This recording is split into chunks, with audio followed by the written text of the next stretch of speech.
Kagulat word, matapos ang matagumpay na paghahanda sa grass season, dumating na ang sandaling matagal ng hinihintay ng milyon-milyong Pilipino. Opisyal nang sisimulan ni Alexandra Ayala ang kanyang kampanya sa Wimbledon at ang una niyang makakaharap ay ang veteranang Mexican player na si Renata Zarazua. Ayon sa nakatakdang schedule, ang kanilang first round match ay gaganapin sa Court 12 na may estimated start na 8:50 p.m. Philippine time. Depende sa takbo ng mga naunang laban sa court. Ito ang unang hakbang ni Alex sa isa sa pinakamalaki at pinakaprestihiyosong tennis tournaments sa buong mundo. Bagamat unang round pa lamang, marami ng international tennis fans ang nakatutok sa laban.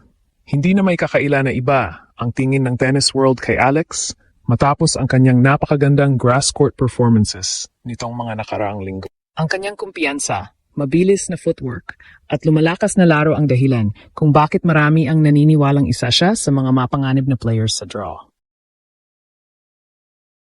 Sa kabilang banda, hindi rin dapat maliitin si Renata Zarazua. Isa siyang veteranong profesional na may sapat na karanasan upang gawing mahirap ang anumang laban. Gayunpaman, malinaw na alam niyang ibang bersyon ng Alex ang kanyang makaharap ngayon. Isang mas mature, mas kumpiyansa, at mas handang lumaban sa pinakamataas na antas ng women's tennis. Ngayon, magsisimula na ang tunay na pagsubok. Makukuha kaya ni Alex ang unang panalo sa Wimbledon at may pagpapatuloy ang kanyang dream run? O may malaking sorpresa bang naghihintay sa opening round?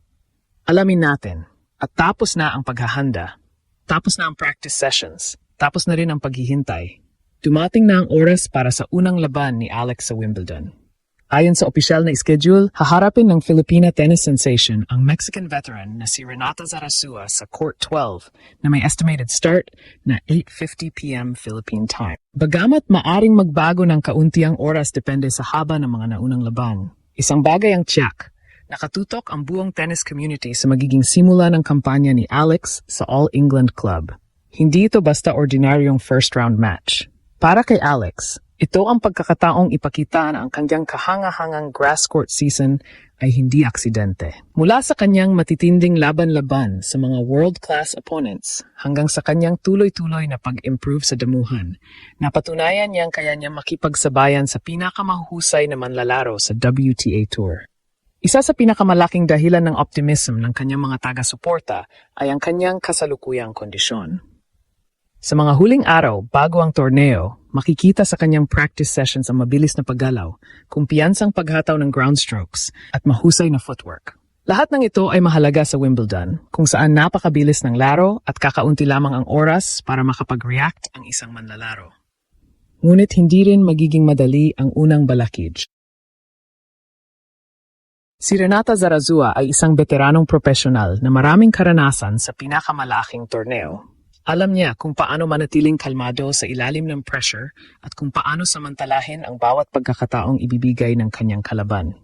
Ang ganitong klaseng karanasan ay maaring maging malaking bentahe sa isang Grand Slam.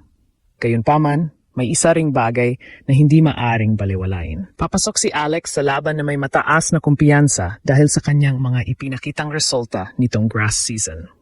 Ang bawat panalo at bawat mahirap na laban na kanyang dinaanan ay nagdagdag sa kanyang karanasan at nagpatibay sa kanyang paniniwala na kaya niyang makipagsabayan sa sinuman. Ito ang dahilan kung bakit maraming tennis analysts ang naniniwalang hindi magiging komportable ang sinumang makakalaban ni Alex.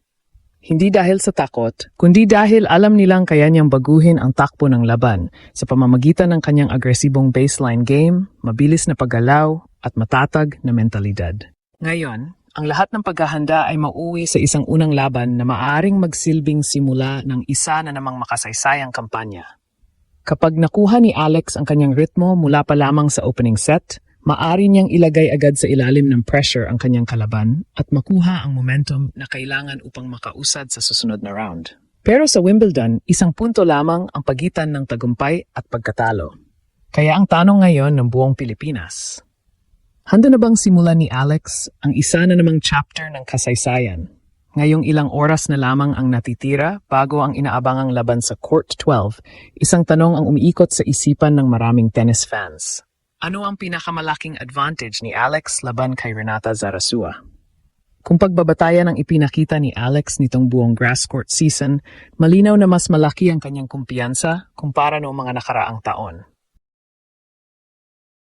Hindi na siya ang batang prospect lamang na sinusubukang makapasok sa pinakamalalaking torneo. Ngayon, isa na siyang manlalarong napatunayang kaya nang makipagsabayan sa matataas na ranggong kalaban.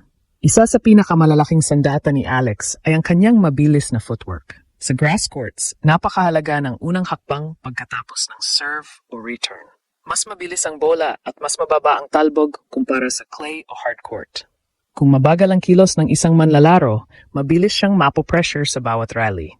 Ngunit sa mga huling practice sessions ni Alex sa Wimbledon, kapansin-pansin ang kanyang bilis sa pag-cover ng court. Magaan ang kanyang paggalaw at mabilis siyang nakakabawi ng posisyon pagkatapos ng bawat palo. Ito ang klaseng movement na maaring magbigay sa kanya ng malaking bentahe sa opening round. Isa pang dapat pantayan ay ang kanyang kumpiyansa sa baseline exchanges. Sa nakalipas na mga torneo sa damuhan, ipinakita ni Alex na kaya niyang manatiling agresibo kahit laban sa mga dekalibreng kalaban. Hindi siya madaling umatras sa likod ng baseline at handa siyang sumugal kapag nakita ang tamang pagkakataon upang umatake. Samantala, hindi rin magiging simpleng hamon si Renata Zarazua. Bilang isang veteranong professional, alam niya kung paano gawing mahaba ang mga puntos at kung paano pilitin ang kanyang kalaban na magkamali. Ang kanyang karanasan sa iba't ibang WTA tournaments ay maaring makatulong upang manatili siyang kalmado sa mga critical na sandali ng laban. Gayunpaman, kung may isang bagay na maaring magbigay ng momentum kay Alex, ito ay ang kanyang kasalukuyang porma.